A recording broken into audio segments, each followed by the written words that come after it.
Diz assim: Davi lhe perguntou: o que posso fazer por vocês? Como posso reparar o mal que lhes tenho feito, para que vocês abençoem o povo do Senhor? Podem sentar. E diante dessa pergunta, eu fiz essa pergunta para o meu esposo na minha casa, e eu falei assim para ele: se fosse te perguntado, você está num momento difícil, porque Davi se encontrava numa situação muito difícil. Ele, como rei ali de Israel, já fazia 3 anos que estava tendo fome, o seu povo estava padecendo, e a Bíblia diz que todos os anos, de ano em ano, ele perguntava ao Senhor por que daquela fome, por que não chovia, por que de tudo aquilo acontecendo. E o Senhor não lhe respondeu durante 3 anos, e ele foi orando, ele foi falando com o Senhor. Davi já vinha passado por uma situação muito difíceis, porque eu fui lendo aqui a Bíblia, mas a Bíblia aqui não me relata qual é a ordem dos acontecimentos, se foi antes, se foi depois, mas seguindo a ordem dos capítulos, Davi peca, ele cai no adultério, ele comete um homicídio, e dali vem só tragédia na vida de Davi.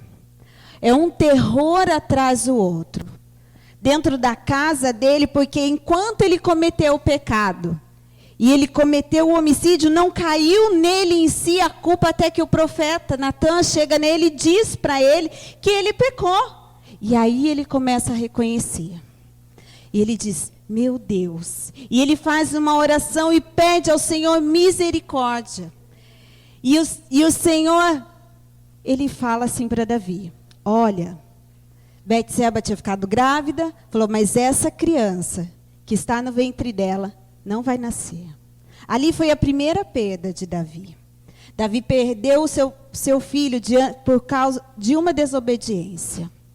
Depois os seus filhos foram ali, um se rebelando contra o outro, e coisas terríveis entrando dentro da casa de Davi.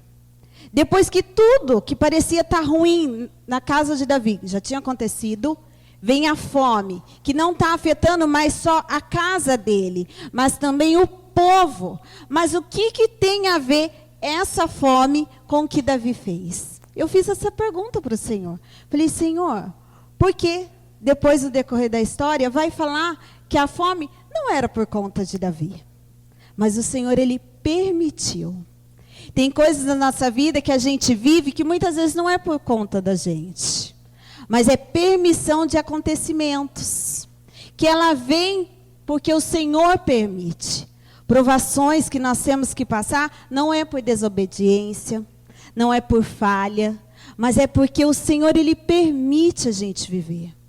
Mas por que ele permite? Porque ele não quer que nós paramos de buscar ele, de clamar a ele, de perder a esperança de falar com ele e ele nos ouvir.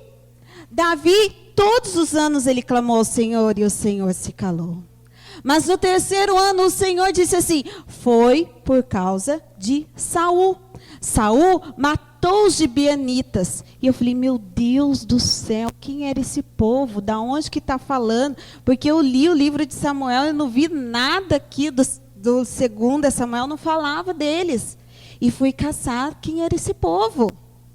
Lá Josué fez um acordo com os gibeonitas, que enganaram ele, que eles tinham tomado Jericó. Olha como a história, como Deus faz as coisas. Não era da época de Davi, muito menos de Saul.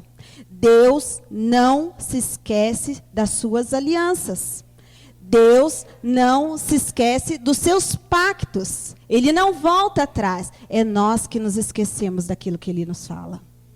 E então Josué fez um pacto com os gibeonitas e disse assim: olha, vocês vão poder viver no meio de Israel.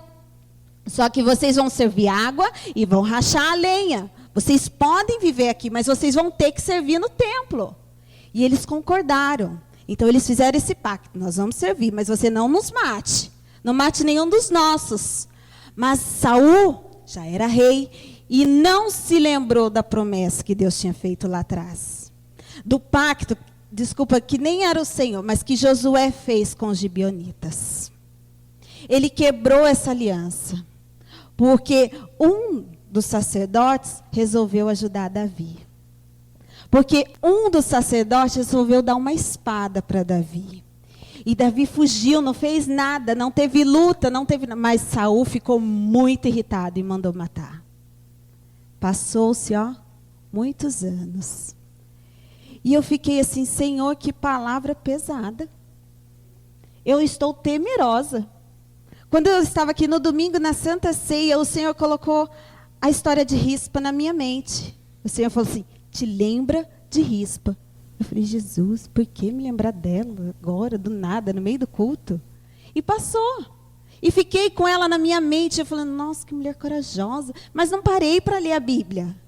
Quando me veio uma mensagem no WhatsApp, aí eu fiquei temerosa. Eu falei, Jesus, tem misericórdia da minha vida. Que a irmã Cris falou assim, traz a mensagem para mim. Ai, irmã, misericórdia. Respondi desse jeito para ela, misericórdia, Jesus. Falei, mas eu vou, porque eu aprendi a não negar. Eu não posso saber, mas eu sei que quem capacita é o Senhor. E o Senhor falou para mim, já te dei a palavra. Falei, meu Deus, que história difícil. Por que de tudo isso? E aí Saul vai e mata. Passou-se o tempo. Morre Saul. Morre o filho de Saul. Morre pessoas da casa de Saul. E o corpo de Saul é lançado. Os filisteus vão lá, pega Saul, decapita ele também. Pega a sua cabeça e sai como um troféu. Por aí. Dizendo, olha, matamos o rei. E agora? Mas tem Davi, chamado pelo Senhor, ungido pelo Senhor, e está fazendo tudo que Deus quer. Deus, então, começa a guardar Israel. Esse é o meu ponto de vista.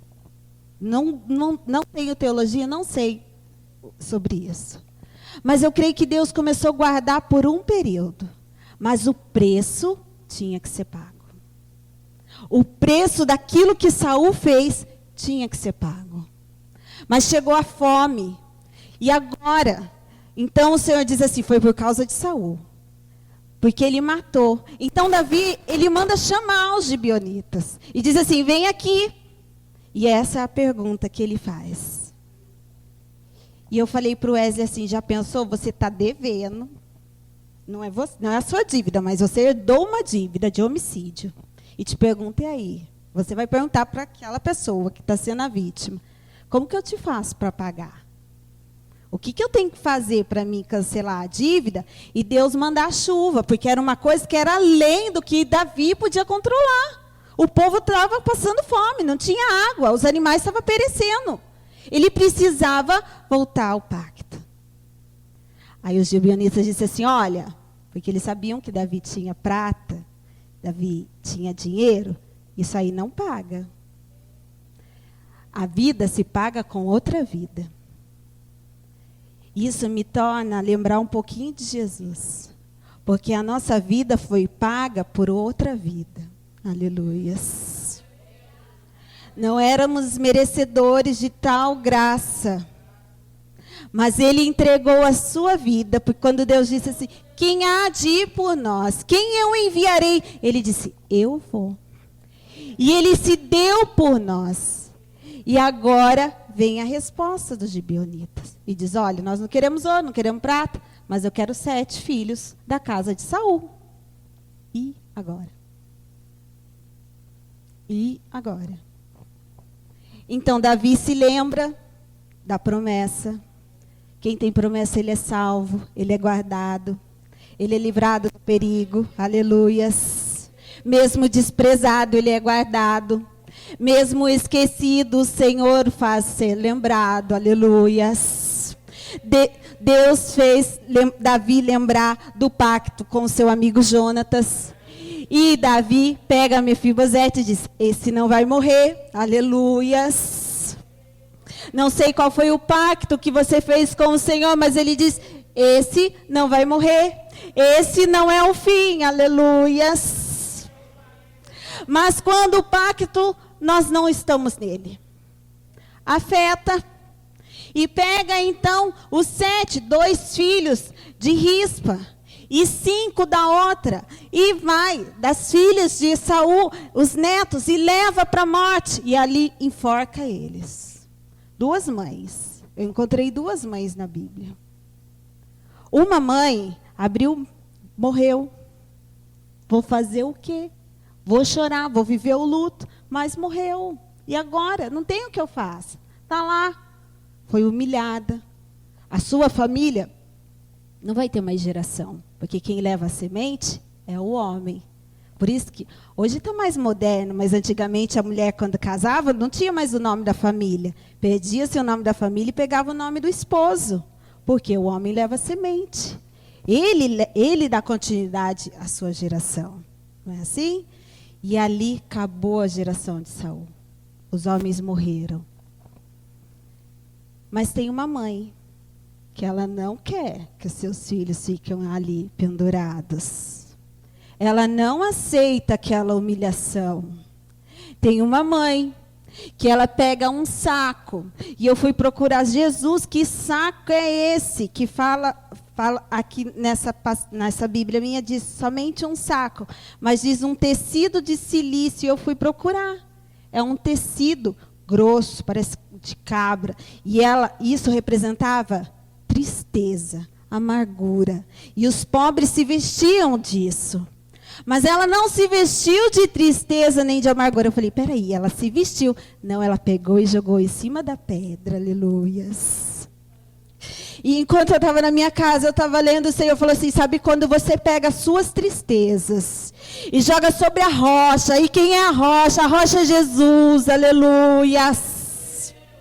Quando você deita as suas tristezas, as suas provações, as suas amarguras sobre a rocha, é Ele que tem poder de sarar e resolver as situações, aleluias. Oh, Deus Santo! Ela não se vestiu de tristeza, ela não se vestiu de amargura, mas ela disse assim, tudo que eu tenho está aqui. Eu vou jogar ela em cima da rocha, porque eu creio que o Deus de Israel vai ouvir a minha voz, aleluias. E aí eu coloquei uma pergunta dentro de mim. E eu fiquei questionando o Wesley em casa. Eu falei, para que lutar com aquilo que morreu? Não tem vida. Mas que ignorância minha, que Deus é esse que eu creio, que pode dar vida para quem está morto, aleluias. Ah, mas o Senhor poderia ressuscitar eles? Claro que podia, mas esse não era o propósito de Deus naquele momento. E alguns estudos vão dizer que ela ficou ali por 5 meses. Ela viu o corpo dele se decompor. Ela sentiu o cheiro da carne apodrecer. E o Senhor me disse algo muito forte. Muitas vezes dentro dos nossos lares, nos dias que estamos vivendo, nós convivemos com pessoas que nós sentimos o cheiro podre do pecado. E olhamos e dizemos assim, Senhor, não tem mais jeito para essa situação, não muda. Jesus, eu abro mão, larguei mão. Não larga a mão, continue orando, buscando, aleluias. Não sei qual é o processo que você está vivendo. Morreu agora, o corpo ainda está quente. Ai, o coração pode voltar a bater. Mas não. Já não tem mais carne, não tem mais nervo, não tem nada. Mas a Bíblia me diz assim, que Ezequiel teve uma visão de um vale de ossos secos. Não tinha vida, aleluias. Não tinha mais ligamento. Oh, Deus Santo. Mas o Senhor falou, vai e profetiza, aleluias. É em cima da sua aflição que você vai profetizar e vai pedir vida para o Senhor, aleluias. Tem processo de cura que é doído, mas é necessário, aleluias. Aquela mulher lutou noite e dia. Ela não lutou somente com os bichos que queriam devorar os seus filhos e seus sobrinhos que estavam ali. Ela lutou com a fome dentro dela. Porque não era uma casa, não tinha comida. A Bíblia não diz que ninguém foi levar alimento para ela. E eu fiquei, Jesus, que mulher forte, corajosa, guerreira, que teve que matar para se alimentar, caçar. E ainda pensar, eu não posso demorar porque tem alguém lá me esperando. Porque eu quero justiça, porque os filhos dela eram príncipes. Não era qualquer um. Eles eram príncipes, eles eram herança real. E ela queria somente um sepultamento digno para os seus filhos. Então Davi, ele ouve aquilo e a Bíblia diz assim, que fazem saber a Davi sobre a situação de Rispa. E ele fala assim, olha, porque já tinha sido difícil, ele não podia mexer naquele corpo. Não foi ele que fez aquilo. Mas ele busca orientação. E de alguma maneira ele vai lá, ele pega aqueles ossos. A Bíblia diz os ossos. Pega os ossos de Saul. Já fazia muitos anos que Saul tinha morrido. Toda a casa de Saul. E coloca todos juntos, sepultados juntos. E dá um enterro digno. Então Rispa, ela consegue a honra. Onde não tinha mais honra. Ela nem precisava, porque ela não era a mulher de Saul. Mas o Senhor a abençoou. E a Bíblia diz assim que quando Davi faz isso, diz assim a palavra, eu até falo assim, Deus aplacou sobre a terra. Eu fiz, Jesus Cristo, que é aplacou? E fui buscar no dicionário que é aplacou, porque eu não sabia o que é. E Deus acalmou. E Deus apaziguou. E Deus fez Davi vitorioso. E a benevolência do Senhor foi novamente para com Israel. Eu não sei dizer para os irmãos o que é. Mas Deus está dizendo que tem pactos que foram quebrados. Te lembra do pacto que fez com o Senhor. Porque Ele não se esqueceu. Ele não se esqueceu do momento de angústia que você chorou e Ele te respondeu. Ele não se esqueceu dos propósitos que você fez em várias viradas de ano e você não conseguiu comprar. Isso eu falo por mim porque hoje eu fiquei temerosa. Eu disse, Senhor, me perdoa. Me perdoa, me faz lembrar aonde eu caí. Porque o cair não é só num pecado grande, é mais nas práticas pequenas do dia a dia que eu vou deixando de viver com Ele. É aquela coisa de manhã, bom dia, Senhor. Senhor, ser comigo no meu dia hoje, aleluias. Mas não é só em momentos de provação, não. E o Senhor me fez lembrar de coisa tão boba que eu fazia quando eu era criança. Eu entrava num quarto, quando eu estava muito angustiada. E eu fechava a porta e eu dizia assim, colocava uma cadeira e falava, Jesus, senta aqui, conversa comigo hoje. Porque hoje eu não consigo, Senhor. E conversava com Ele e Ele disse para mim que sente falta desse momento, aleluias. Eu falo assim, eu não sei orar, eu sei conversar com Deus. Eu não sei fazer aquela oração eloquente, mas eu sei dizer para Ele como conversa todas as minhas aflições. E Ele sente falta disso comigo, aleluias. Qual foi o elo que você quebrou? Qual foi o pacto que você deixou? Volta às primeiras. A igreja só vai vencer quando ela voltar às primeiras atitudes, aleluias. Ela voltar aos primeiros princípios, aleluias. A igreja, quem cresceu, quem foi lá pequeno, vinha no culto, sentava na igreja, podia falar um A. Meu pai falava assim, ó, a igreja não é lugar de conversa, nós vamos para a igreja, fica quieto, acabou, não sai, não bebe água, não respira. A gente fez um robô assim. Mas que culto maravilhoso. Você entrava na porta, você sentia a presença do Senhor dentro, dali, ó, do portão para dentro. A igreja precisa tomar de novo. A igreja está perdendo a sua característica, a sua essência. E o Senhor está pedindo para nós, se cada um fizer um pouquinho, daqui a pouco todos voltarão. Aleluia. Porque o homem é copista, ele copia o que o outro faz. Viu que deu certo, ele vai tentar e vai fazer também. Ele viu que está dando certo, ele vai fazer. Então, vamos voltar ao primeiro amor, às primeiras ações, aquilo que Deus colocou no seu coração. Eu peço que o Senhor fale grandemente e me perdoe a qualquer falha, amém?